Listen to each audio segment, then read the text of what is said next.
The Horrible Dissonance of Oblivion is the debut full-length album from Greece-based dissonant death metal band KVADRAT. And we could qualify that with blackened death metal, blackened dissonant death metal, dissonant black metal, and all that. I feel like this is really just a dissonant death metal album. I think it focuses very much on the riff and rhythm of death metal and even a little bit of technical death metal here and there. There aren't any outright black metal passages or portions of this record, although there is some influence that kind of finds its way in. That's not really what's important here. The important thing is that you probably like chaotic, dissonant black metal if you're interested in this band. Not only is the main fellow behind it IA, also in some grindcore related projects, but he brought a lot of chaos to these songs when he first started putting them out in terms of a couple of singles and a mini LP, to the point where I'd compared some of their early stuff with like Serpent Column. Now that he's kind of reached a point of introducing various dynamics beyond the mini LP from back in 2022 or so, we find that maybe the comparison is better left nearby Ulcerate or Ad Nauseam, where there is a little bit of that chaos, but mostly technical control is a big component of how this band presents themselves. And we'll get a sense of that right away as we cut into this song here.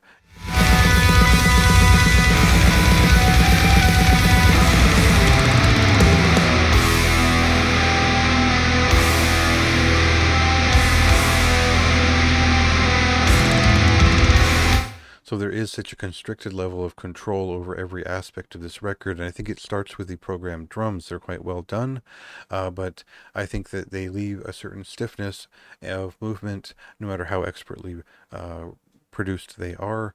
And what follows is also extremely precision guitar playing, and to the point where a lot of this record moves in expert ways. It's brilliantly performed, but it's also a little bit stiff-necked and serious throughout, and that very much lines up with the themes of this record, and its sort of existential dread that it's carrying around everywhere.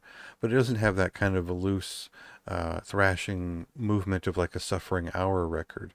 So what I'd found was that this record focuses in on shorter, impactful pieces to start, and this does really well to build up some momentum, although it does become a little bit repetitive with the similar voice used in all those songs. Once they finally get to the very end and we get 2 8 or 9 minute songs in a row, it does well to cap off the experience with a bigger finale, which is more representative of what the album is doing overall. I think they do kind of overdo it in terms of the length of this album a little bit, but only because it's well enough stated in the first half, and then the second half is really just those 2 songs making their case. It turns out they're pretty good songs, so that adds a lot of value to the listening experience. So there's brutality, there's avant-garde death metal touches, there's a lot of dissonance in the guitar playing. What really stands out here, I think that's the tough thing that I had with this record, is there's nothing that really steps it up above anything else out right now. I think that it is very well performed. I think it's very well produced. I'm so impressed that the artist does basically everything except for like 1 or 2 guests in mixing or mastering, and otherwise he's done all the artwork and everything else himself. That's very impressive, though I think that it still needs more time to cook in terms of unique stylistic or stylized personality and whatnot. So that was my only real gripe, not a very big one. This was an enjoyable record. Iteration will probably serve this type of band really well in terms of finding that niche, that hook.